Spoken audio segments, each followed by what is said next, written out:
I gotta remind myself, they're not pirates.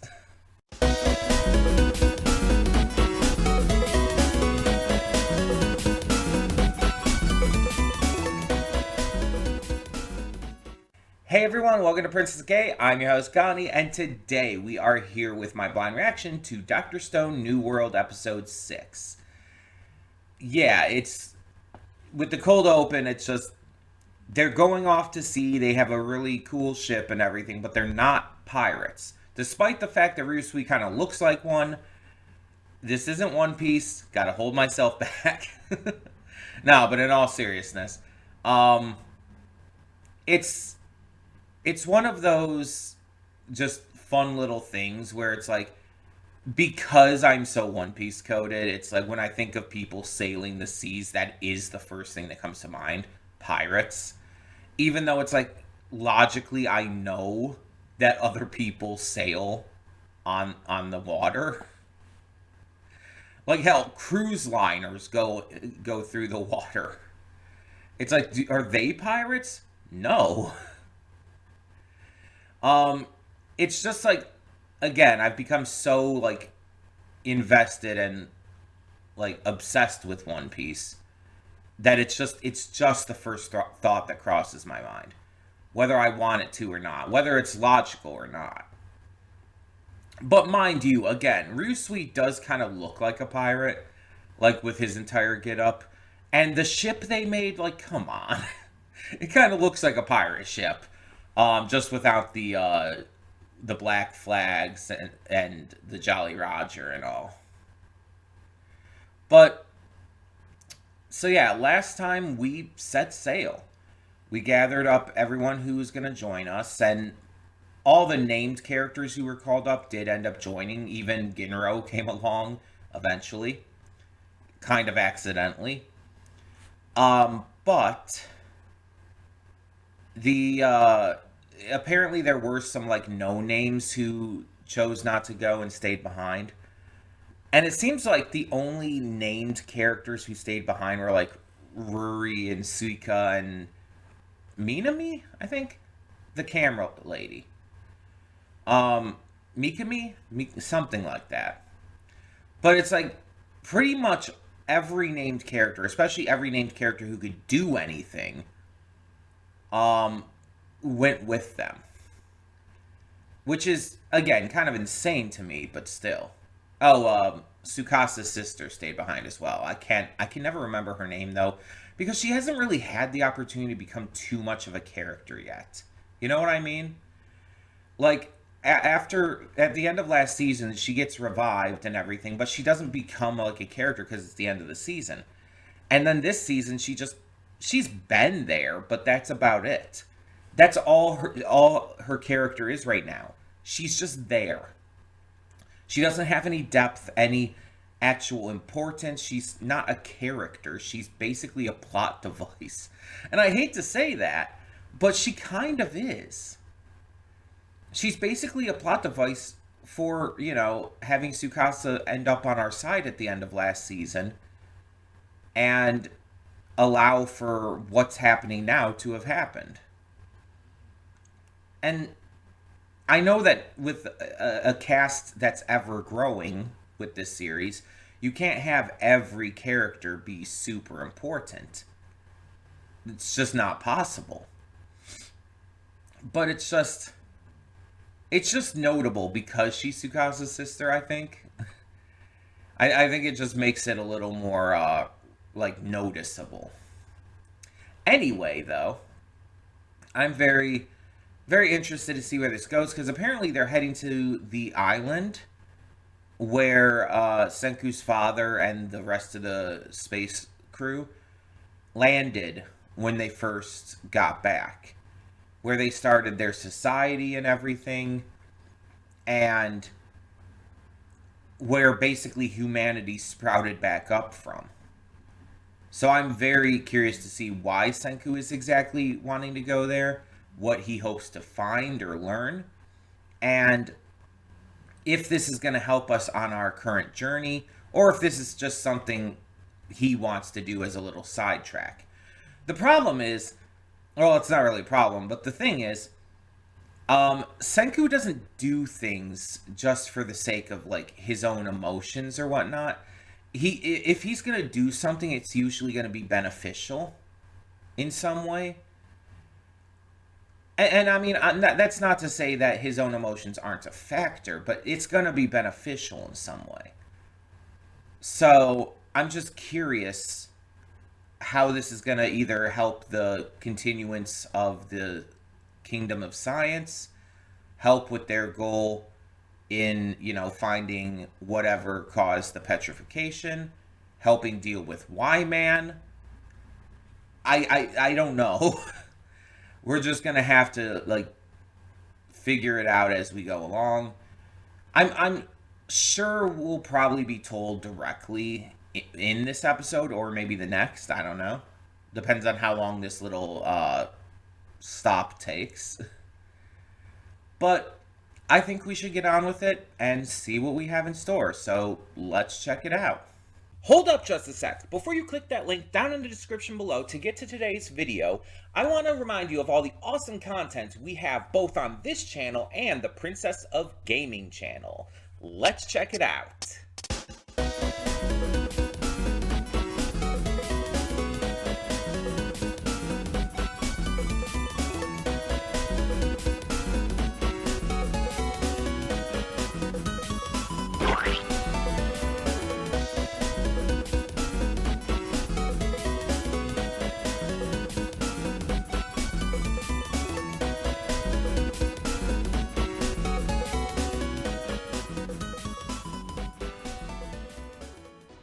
And we are back, and we'll begin with spoilers in 3, 2, 1, now. So we have a new character introduced. Don't know how major he's going to be, but considering he is from this island, and there is more than likely, like almost guaranteed, to be a lot of people still here. Don't know exactly how many, but probably more than Ishigami Village, I would wager. I assume he's going to be, at least for this arc, a major character. It just makes sense. Now, Soyuz, as we find out he's called, he is named after, obviously, the Soyuz capsule, is an orphan, from what we know. It looked like, based on that image we saw at the end, him and his mother, his mother left with him as a baby for one reason or another. We don't know. That could be, like, a hint that there's not good here. It could be a warning for this island, or it could just be that they wanted to explore, because exploration was brought up in the episode as a big pillar of science. So we don't know. It's hard to know how to anticipate that kind of thing with such little information. But we find out from Soyuz that, yeah, he arrived at Ishigami Village as a baby, alone, which means that what we saw at the end there, his mother, who I assume was his mother at least, would have had to have died on the way. He was raised by two villagers who at first were completely raising him as their own and like pretended that he was their own.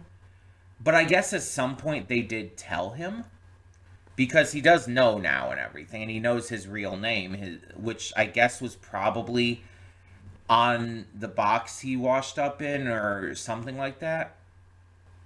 So they had a way to like showcase that. And I don't think he knew he was from the island specifically. But when he heard that the Soyuz capsule was on the island, I think that's what clued him in as to that must be where he's from. Which, yeah, that would kind of connect. That would kind of make sense. He seems like a good guy from what we can tell so far. He was very quick to reveal this information that he hadn't revealed to anyone this entire time. Like, he looks like he's an adult. Like, he looks like he's probably mid-20s. So, like, I imagine he hasn't told anyone about it. So the fact that he he's revealed this information probably means quite a bit in terms of him putting his trust in them. Um, though he is from not originally, but he is from Ishigami Village. So he does already have a loyalty to Senku because Senku is technically speaking his chief. And he's probably seen all the stuff that Senku and them have done since taking over. I'm kind of wondering now if he's been in the background in certain shots and certain like crowd moments and stuff. Because like I don't remember his design offhand, bald with the scar on the top of his head and everything. No like facial hair or eyebrow hair or anything. I don't think I remember ever seeing his design before. But I mean, if he was in the background, I probably wouldn't have noticed. I'm very curious to see what he brings to the table. He seems like he's got a pretty good head on his shoulders. He seems like he's put together well. And it said he was part of the power team, right? So he's strong. So there's that as well. I'm very curious to see what's going to happen once they reach this island now. Because the idea was brought up that this could be like the origin of Y-Man. Which, yeah, you absolutely have to account for that idea. Like, that just has to be taken into account here. That signal they got absolutely could have come from here. But we don't know that for sure.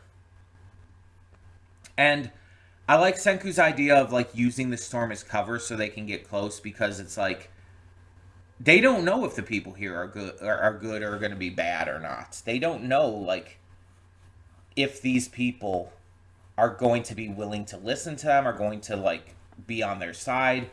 They're descendants of the original crew as well. But that doesn't mean that they've like ended up in the same mostly hospitable spirit as Ishigami Village had. There's a lot that would go into that, and with both like splits of the original descendants being in different locations, being in different situations, who knows how things could have happened. Because, yeah, what we saw, like, even when Byakuya was older there, everybody looked like they were very peaceful and getting along pretty well. But it's been thousands of years. Anything can change.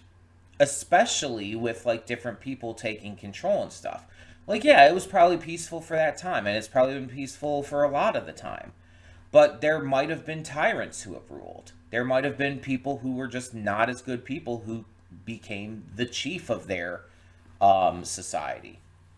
Or whatever, like, leader they have in that over time.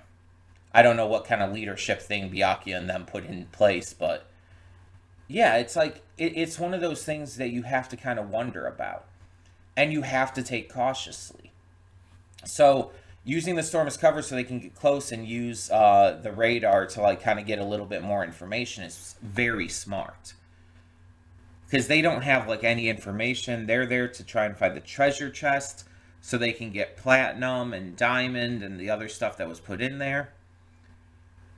Basically, it basically acts as a big time capsule. Did you ever do that when you were in like school and stuff? Because I did that in a couple different schools I was part of.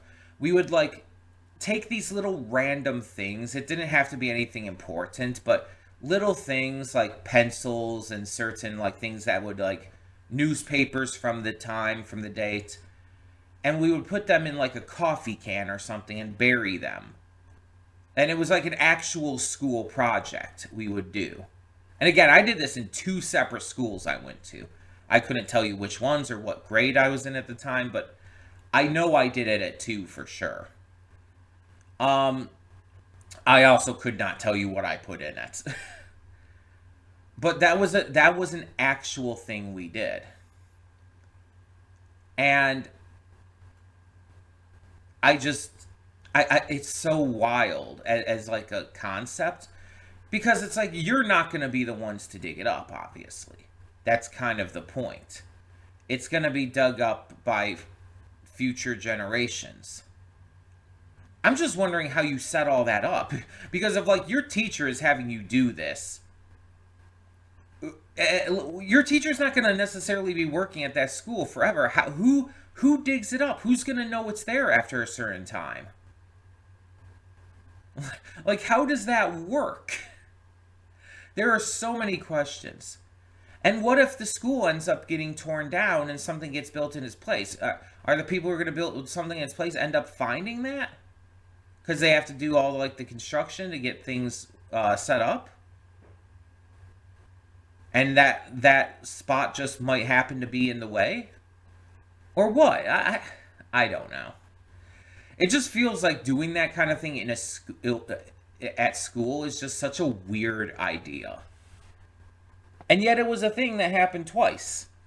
Mind you, I think one of the times it was like an entire school-wide thing.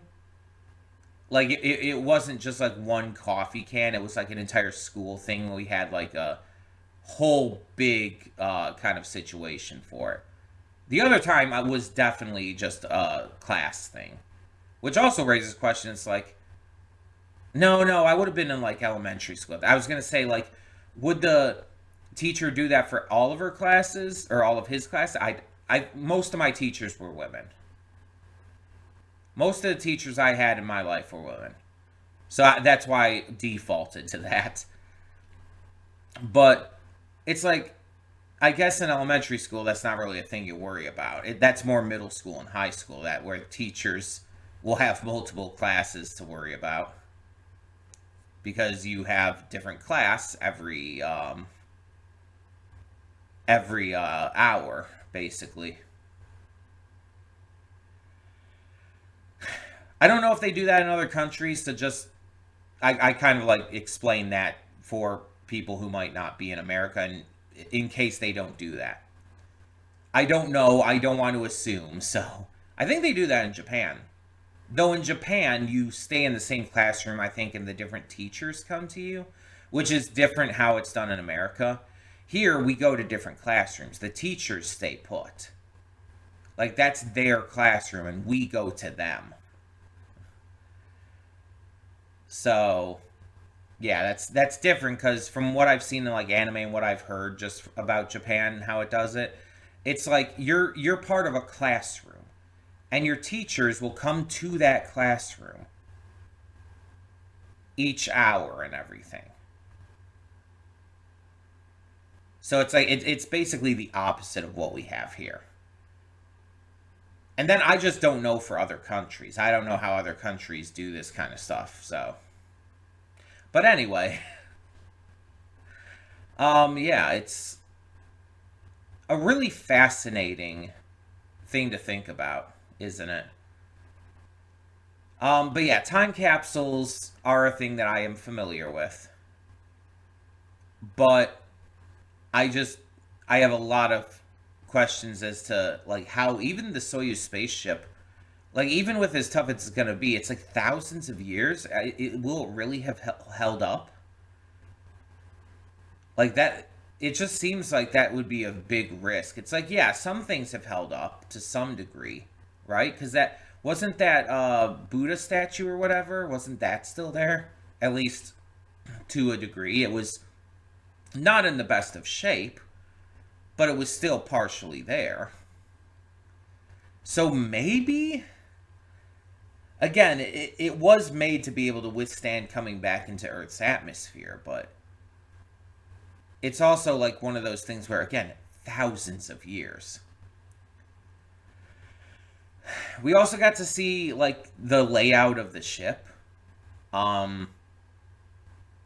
Pretty standard, I guess. Not really much to talk about. It's like, we just got to see that they have a bunch of stuff there.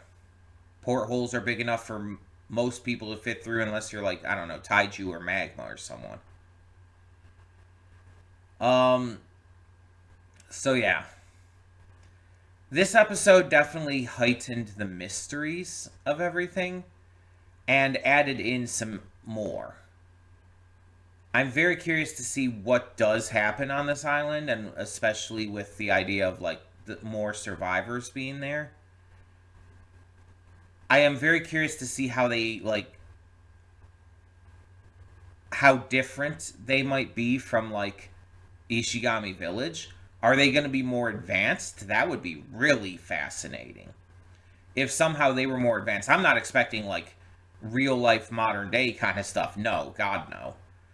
But that would be interesting if they had, like, higher scientific technologies, just because that stuff had been passed down specifically on the island, and those who left the island and created Ishigami Village just didn't have any of that with them. So that would be really fascinating. Just as a branching like group of people. But we'll see. Because the thing is, mind you, like, even if they had more knowledge passed down outside of just the 100 stories, the people there would still not have all the materials to be able to make everything right away, because they're on an island and they have only what's on the island, unless they sent, like, parties out to go look for more materials and bring it back, which is possible, but I don't know. I don't know. I guess we're going to have to wait to find out. This has definitely gotten a lot more interesting, though. A lot more fascinating. And I'm very curious to see at this point where this goes. So tell me in the comments below what you thought of this episode of Dr. Stone New World. And for now, I'm Connie, and I'm signing off. See y'all next time.